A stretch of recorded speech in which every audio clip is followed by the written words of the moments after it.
You can't run an effective sales team if you don't have these 5 things in place. My name is Pavel Boissonneau. I'm a multi-7-figure agency owner helping insurance agency builders grow their sales team and become world-class leaders and sales managers. So with that being said, I just finished a very, very good book called Sales Management Simplified by Mike Wimberg. And I wanted to share with you guys the top 5 things that I took away from this book and how, we can transform this into 5 must-haves in any sales team leadership. So the first one is that you can't run an effective sales team if you don't own your time. So you have to be very, very careful with how many unimportant meetings you have on your calendar. Be careful of how many people are putting stuff on your calendar, maybe an operations meeting, a fulfillment meeting, a lot of stuff that you don't need to attend and is not your responsibility to attend.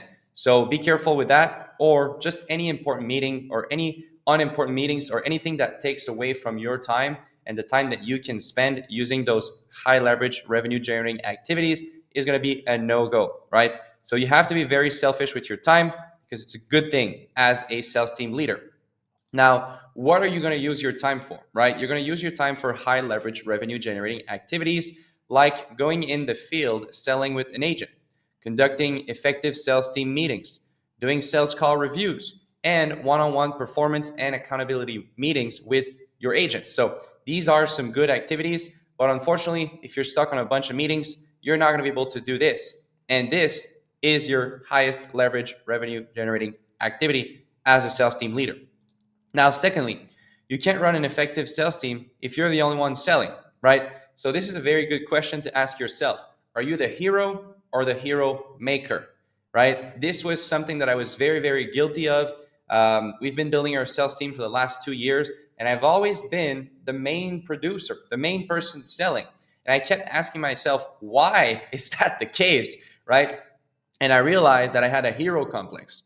I was trying to be the hero. I was trying to be the guy that was making the most amount of money for the company and so on and so forth. And even though that's cool, it was preventing me from giving all my energy and enough energy to other sales team members so that I can make them heroes. Because I can only be one hero for the company, but I can create an unlimited amount of heroes for the company, which obviously will create more total revenue in the end game, right? So if you're the hero, you're probably using the same excuse that I was using, which is, hey, I just want to model the way. I just want to lead by example for the salespeople so they can see how it's supposed to be done.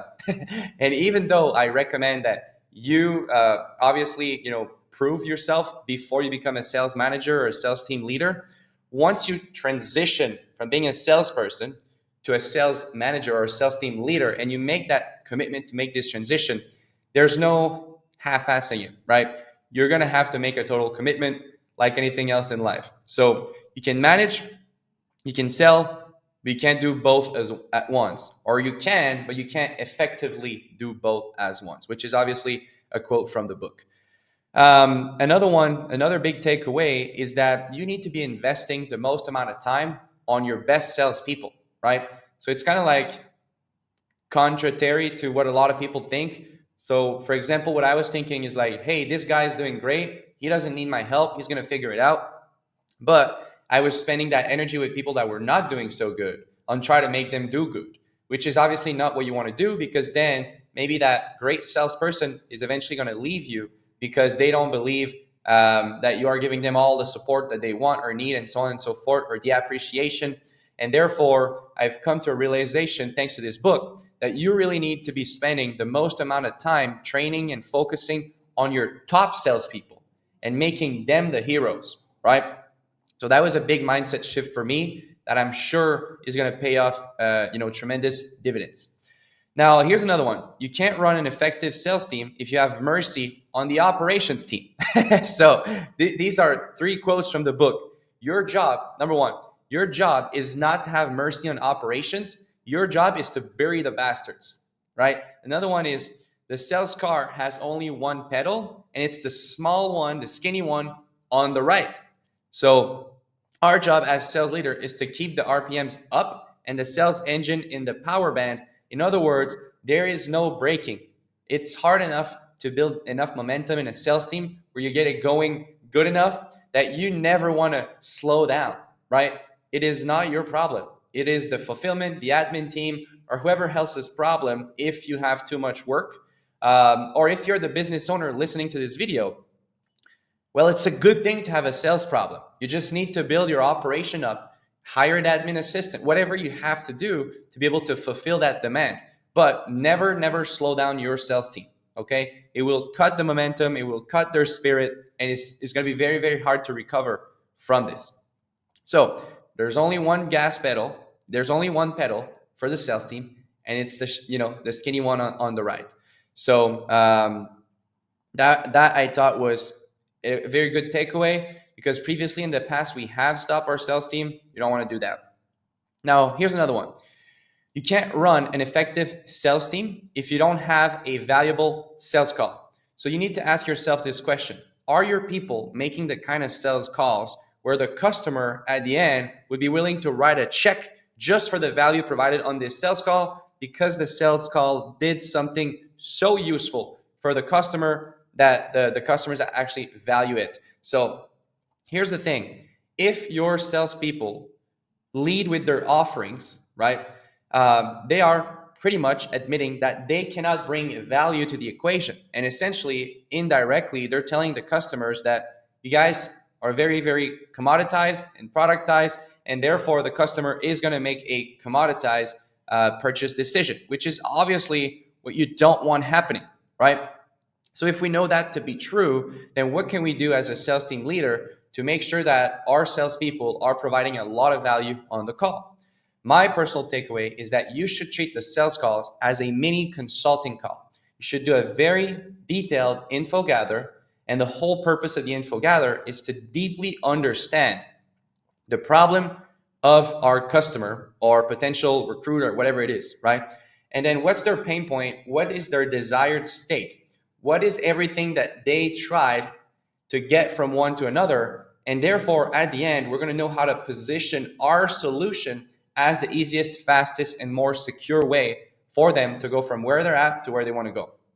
And this will provide a ton of value on your sales call. So I'll make a separate video on this, but I thought this was very good to understand. So you need to be, giving the training necessary to your sales team so that they are able to conduct these very valuable sales calls. That's your responsibility to do that, right? Now, here's the biggest one. You can't run an effective sales team if you ignore the basics. If you ignore the basics to chase shiny objects, well, that's really a recipe for disaster.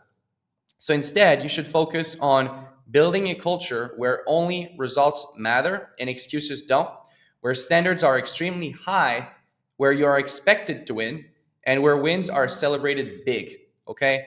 So that pretty much speaks for itself as far as the ideal or the dream sales culture, right? The only thing that matters is result. Our standards are very high. You are expected to win. It is not normal if you fail.